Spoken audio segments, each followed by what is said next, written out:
In this video tutorial, I'll be speaking about B1 speaking and listening examination, and this is particularly about the Trinity College B1 exam that you require for ILR or citizenship application. I have already made a video about B1 speaking and listening exam before, but because of certain technical problems, certain sound issues that were reported to me by my viewers, I'm making this video again. I have already made one in Urdu, and this is the English version of this video. So let us see what this test is about, what is included, and how you can prepare for this exam.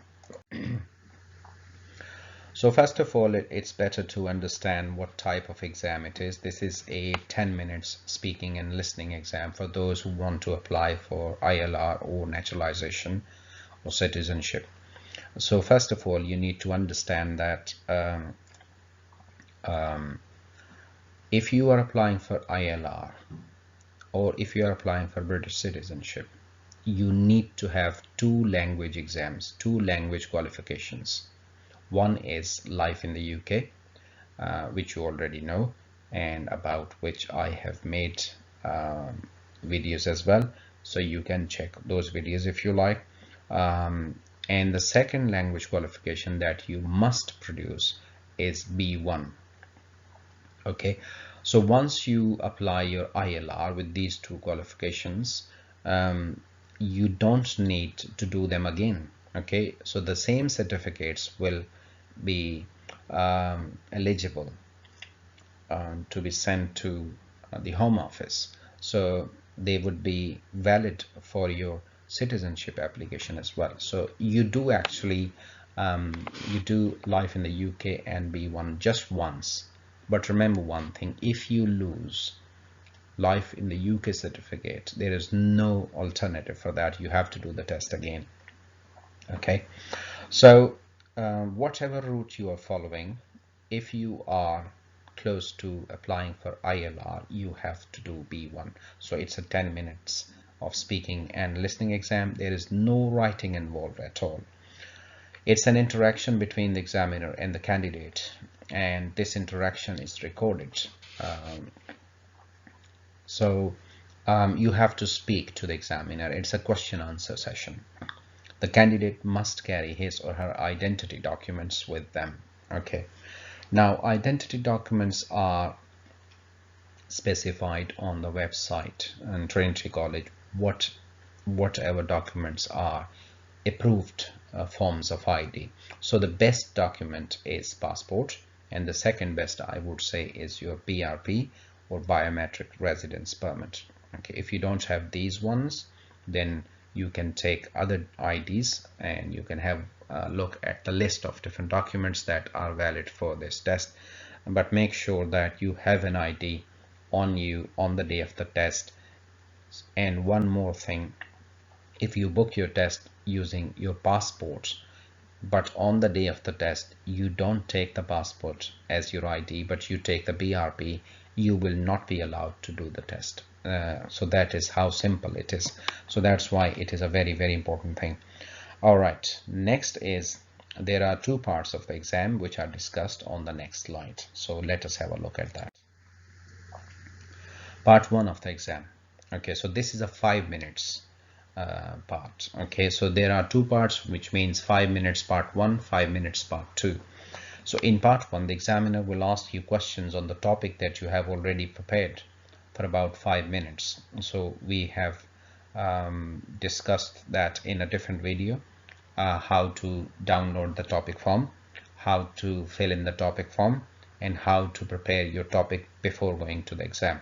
So you will have a topic form already prepared and filled in with a topic of your choice, and as soon as you enter the exam room, the examiner will obviously start the exam with this first part where he or she will ask you questions about your chosen topic.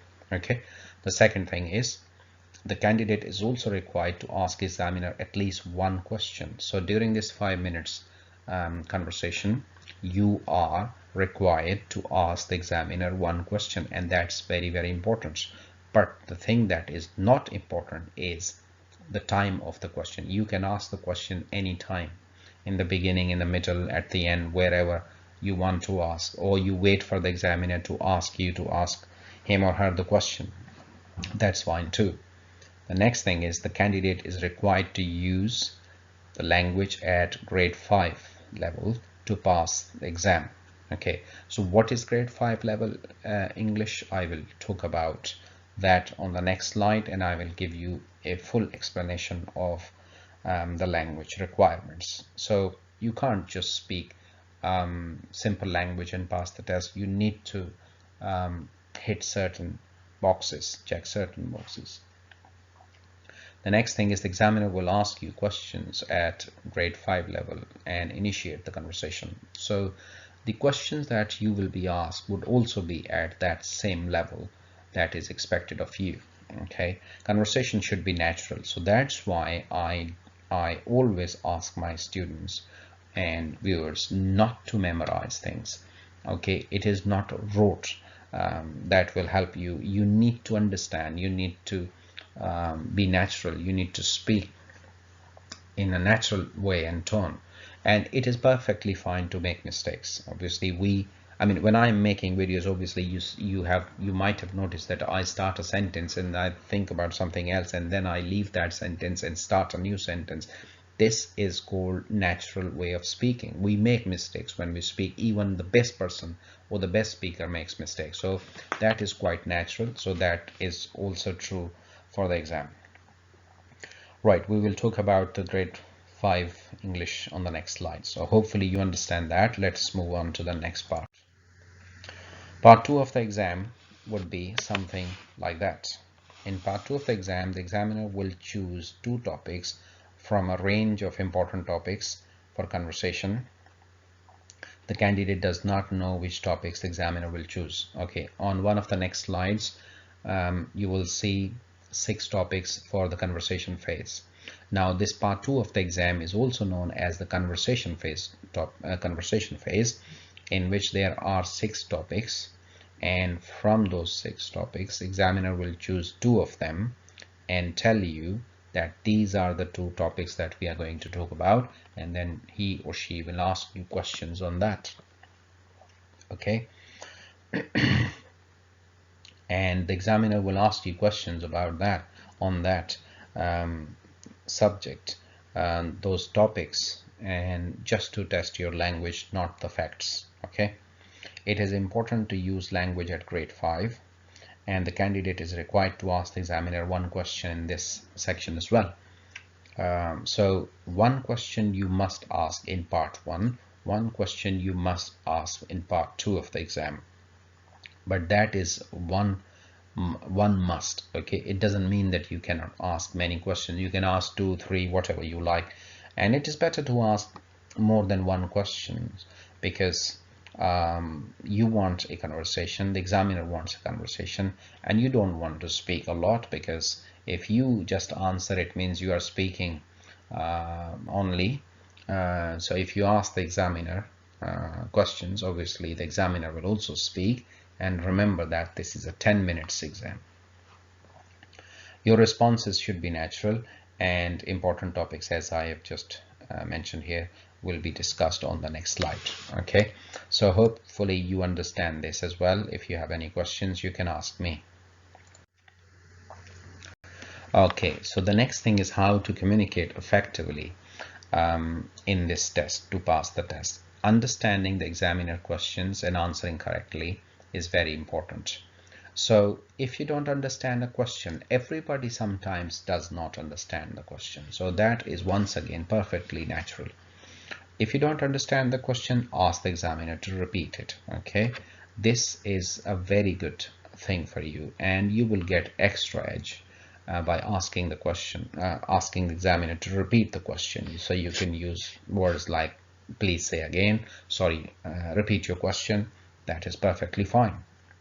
Next, in case you do not understand the question, ask the examiner to repeat that. Okay, answer what is asked, and if the examiner needs more information, get ready for that.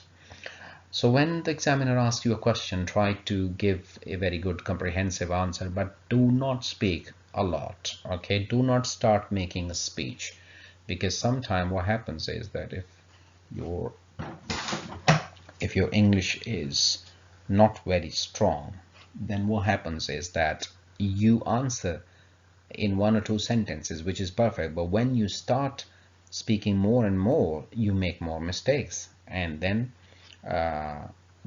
obviously you get in trouble.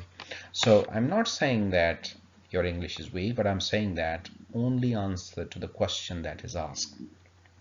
If examiner wants another piece of information from you, he or she will ask you a question, definitely, obviously. So you must ask the examiner questions and speak naturally. So this is obviously required. You must use the language at grade 5. Getting to know your topics will help you communicate effectively.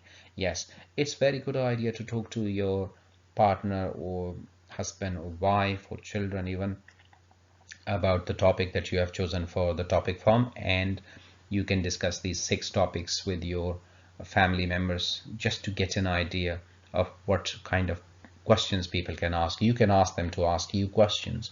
So that is a very good way of speaking, or getting practice out of your friends and family.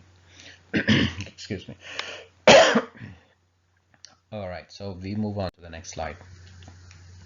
Now, as I have discussed language requirements and grammar requirements, which is called grade 5 language, in both sections of the exam. So now let us have a look at these things and see what they are actually.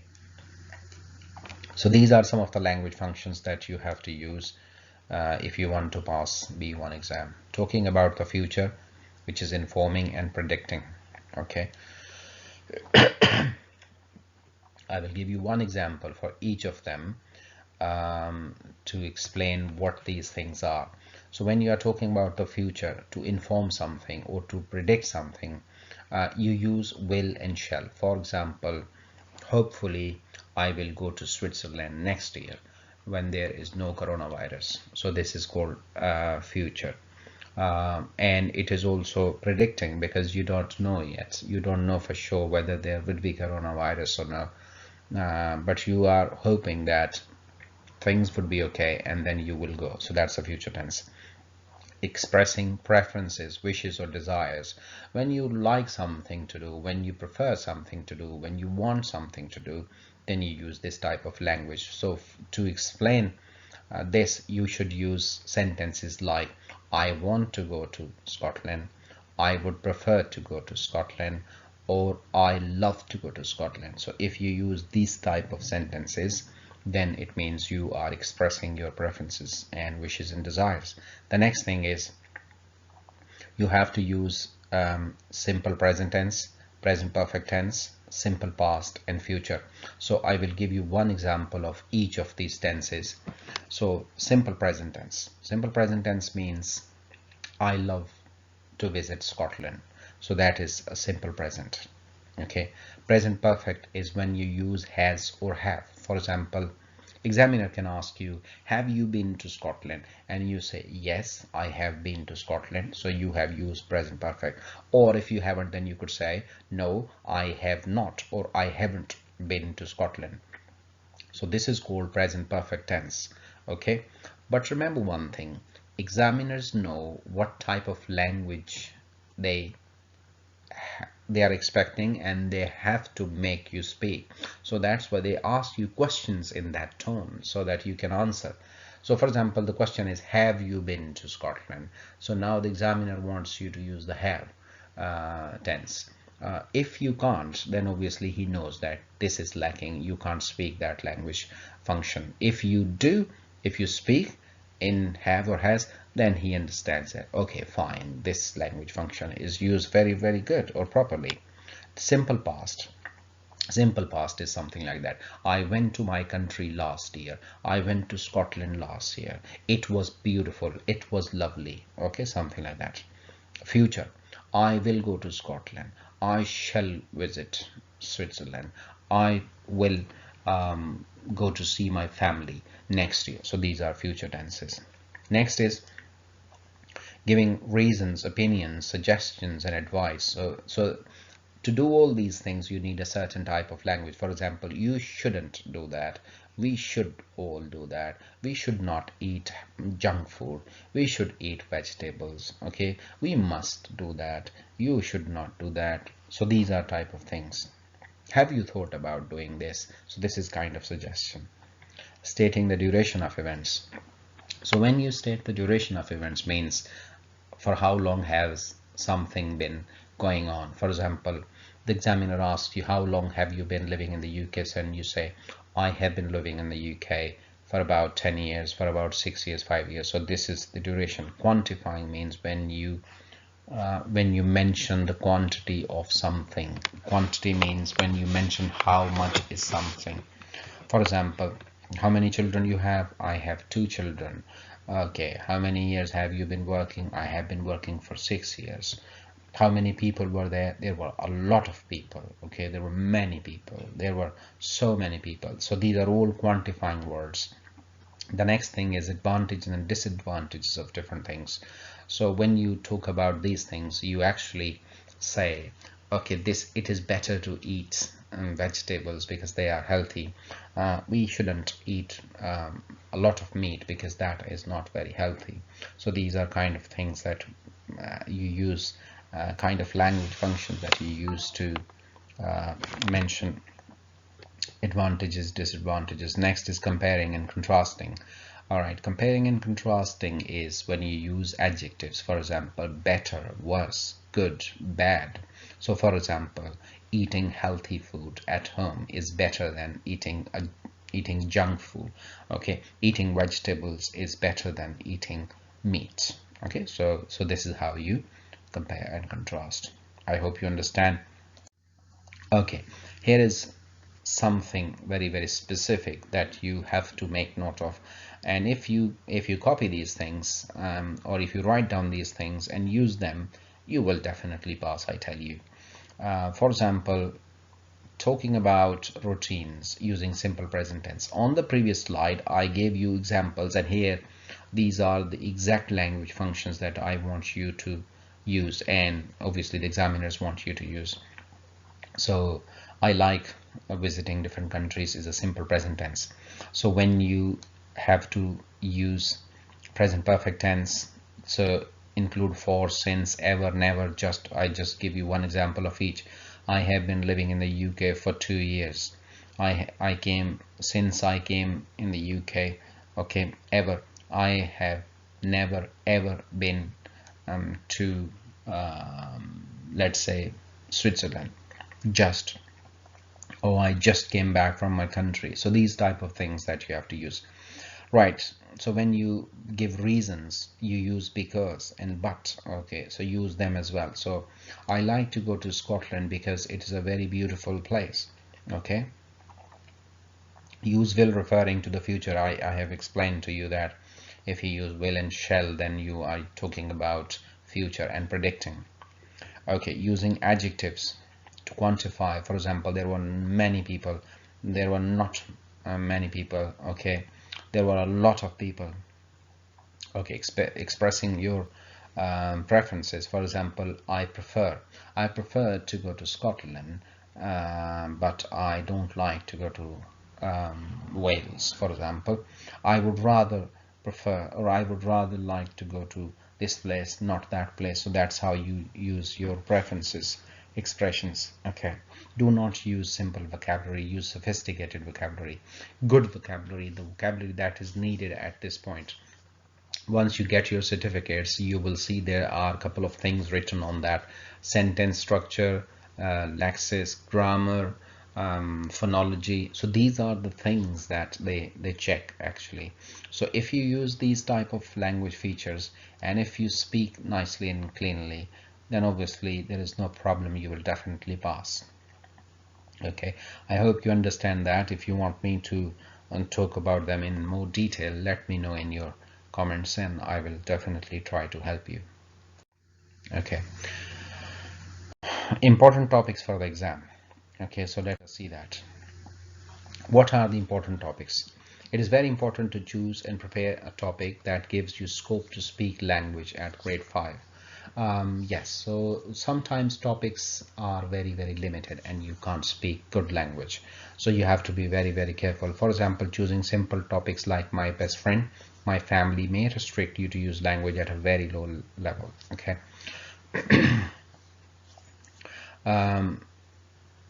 These are good topics, obviously, and if you choose them, you can speak good language. Okay.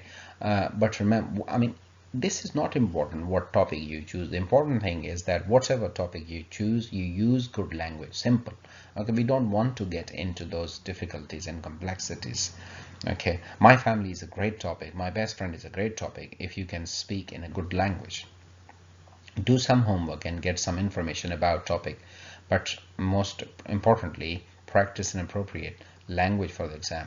So the best thing is to do some research. Okay, check the internet, speak to your family, speak to your friends, and get some information about that. See how people speak on that things. I mean, you can obviously try my videos. I have explained different questions in different ways, so you can have a look at that as well. Next, topics like my new job, future plan, best or worst experience of my life are some of the examples that give you enough space to use language. So these are some of the topics, but obviously I won't force you to choose these topics. I mean, it's up to you. Whatever topic you want to choose, you can. Okay. Topics chosen by the examiner. Okay, so the examiner will choose 2 topics for discussion. So we are now talking about the conversation phase, obviously. So here are those 6 topics for the conversation phase. Okay, so the previous slide was about your personal topic. This slide is about the conversation phase topics. Okay, so you have a choice to choose your topic, but here you don't have a choice. It is the examiner's choice. So first one is festivals, the second one is means of transport, the third one is special occasions, for example birthday parties and anniversaries. The next one is entertainment, cinema, television, clubs, etc. The next one is music, and the last one is recent personal experiences.